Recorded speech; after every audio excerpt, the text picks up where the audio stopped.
Sir sir வந்துருச்சு sir, வந்துருச்சு. ஓகேவா? தக்லைஃப் பண்ணிட்டீங்க. ஓகே.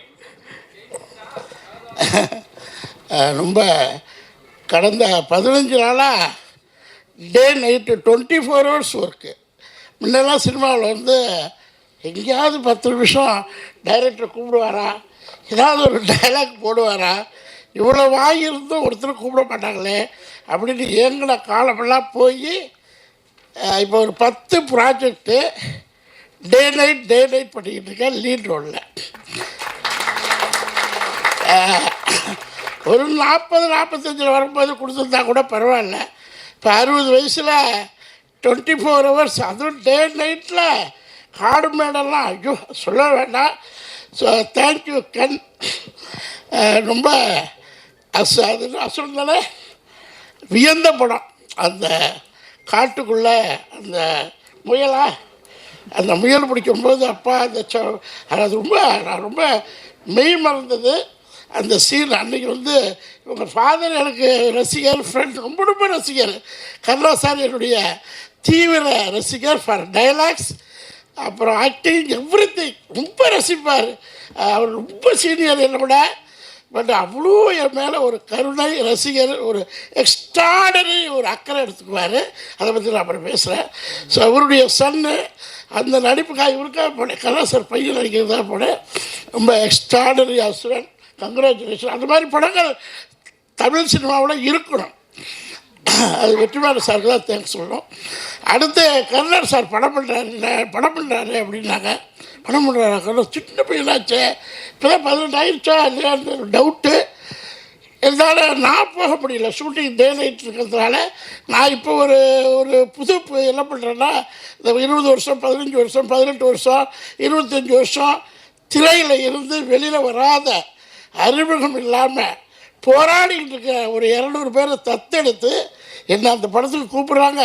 நான் போய் ஆஜராகணும், ஆனால் என்னால் வர முடியல அப்படின்னு ஒருத்தர் அனுப்பிச்சி விட்ருவேன். அவர் போய் பார்த்துட்டு வந்து, சார் கருணாஸ் படம் ரொம்ப ரொம்ப ரொம்ப சின்ன பட்ஜெட்டில் ஸ்டார்ட் பண்ணியிருக்காங்க, ஆனால் ஒரே ஒரு நாள் தான் உங்களுக்கு இருக்குங்கிறாங்க அப்படின்னா. இப்போ இங்கே நான் 40 நாள் நடிச்சுக்கிட்டு இருக்கேன், நீ ஒரு நாள் கேட்குறியே, அதை எடுத்து சொல்ல வேண்டியதானே. ஏன்னா 40 நாள் படிக்கிற படத்தில் பிரபுசால் படமும் அதே மாதிரி தான். 2 நாள் ஒரு நாள் போய் கேட்க முடியல என்னால். கட் பண்ணால் நான் இப்போ என்ன படம் இருக்கலையா, 40 நாள் உனக்கு கொடுத்துட்டு ப்ரொடியூசர்கிட்ட என்ன போய் சொல்லி திட்ட ஆரம்பிச்சிடுறாங்க. ஸோ அதனாலேயே இந்த ஒரு நாள் படங்கள் பண்ணுறதில்ல.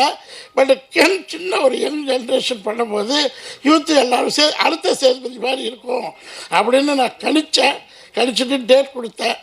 டேட் கொடுத்தோன்னா மிஸ்டர் பேர் என்ன, இதெல்லாம் சினிமா, இது வந்து ஒரு நாடோடி மன்னனுக்கு சமமான படம்.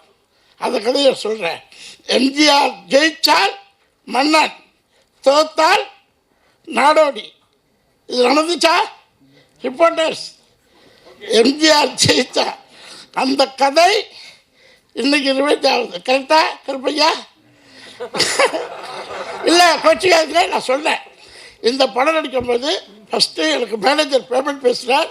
ஒரு ரீசனபிளாக பேசி எல்லாம் முடிச்சிட்டாரு.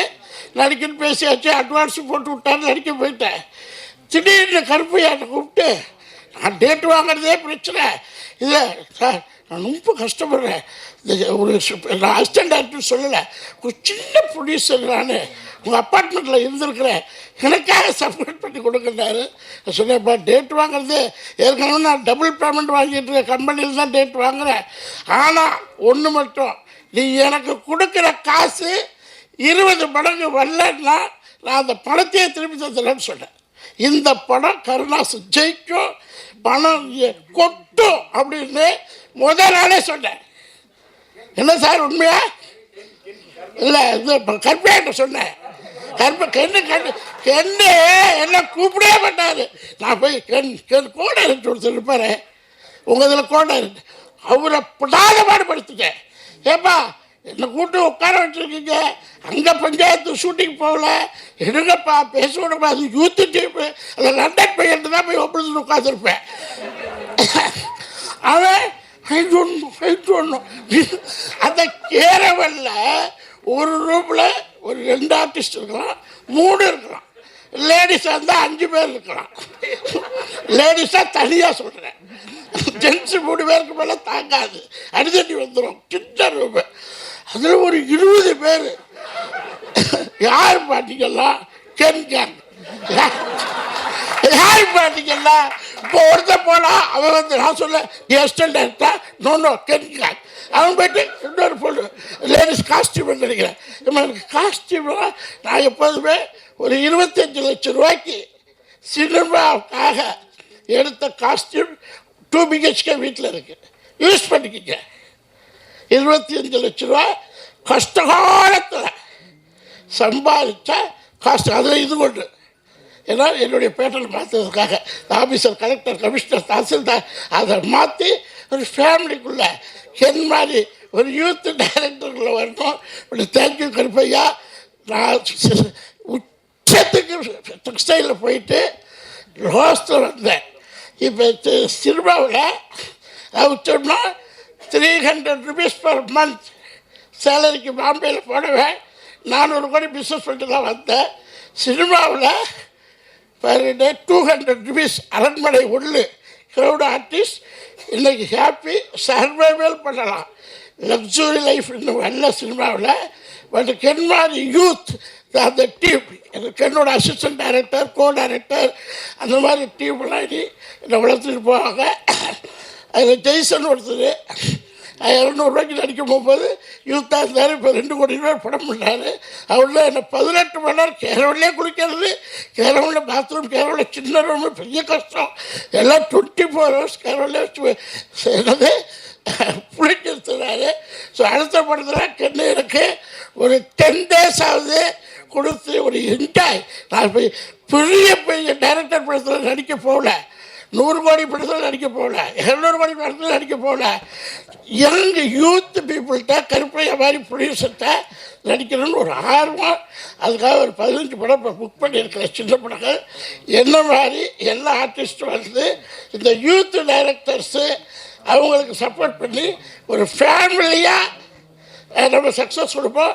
சினிமாவுக்கு 100 கோடி படம் இல்லை, 200 கோடி படம் இல்லை, ஜஸ்ட் ஒரு 7-8 கோடி போட்டிருப்பீங்களா?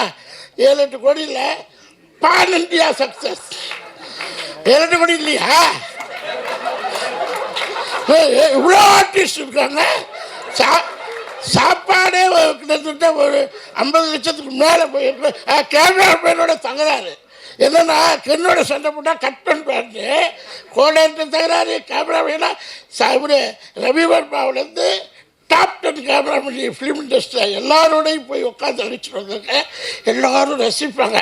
என்ன டைரக்டர் ரசிக்கிறத விட கேமராமேன் தான் என்னை ரசிப்பாங்க. அவர்கிட்டையும் போய் வம்பளத்துட்டு வந்துட்டேன். என்ன ஏன் போடலன்னு பரவாயில்ல. ஸோ அடுத்தடுத்த படத்தில் இது ரொம்ப ஹைலைட் ஆயிடுச்சு. எல்லா மக்களும் நீங்களும் சாட்சி. இந்த படங்கள் இன்னொரு 40-50 நாள் தேட்டரில் ஓடி கருப்பையாவின் அடுத்தடுத்த கனவுகள் கரெக்டாக ஒரு 40-50 படம் யூத் டைரக்டர் கொடுத்து தமிழ் சினிமாவில் Vidivelli team, Karunas and Karuppaiah team, gang team, Karunas gang and Karuppaiah team. Sorry உங்கள் ஃபாதர் சாரி. அதே அந்த எக்ஸ்பீரியன்ஸ் பேசுது பார்த்தீங்களா? அந்த ஒரே ஒரு அஜித்தோட நடிப்பார் கருணா சார். அந்த அந்த ஒரு சீன் நடிப்பார், அஜித்தோட நடிப்பார். அதே ஞாபகம் வந்துருச்சு. ஸோ இந்த படத்தை மீடியா சார் எதிர்கால சினிமா கேங்கிலேருந்து ஆரம்பிக்குது. அதை நீங்கள் எழுதுங்க. ஏன்னா இது குளோபலைஸ்டு படமாக மாற்றுங்க. ஹாலிவுட், பாலிவுட் எல்லா விட்டுக்கும் போகட்டும். அது என்ன போனால் தான் நம்ம தமிழ் பெருமை தெரியும். என்ன ஓகே, தேங்க்யூ.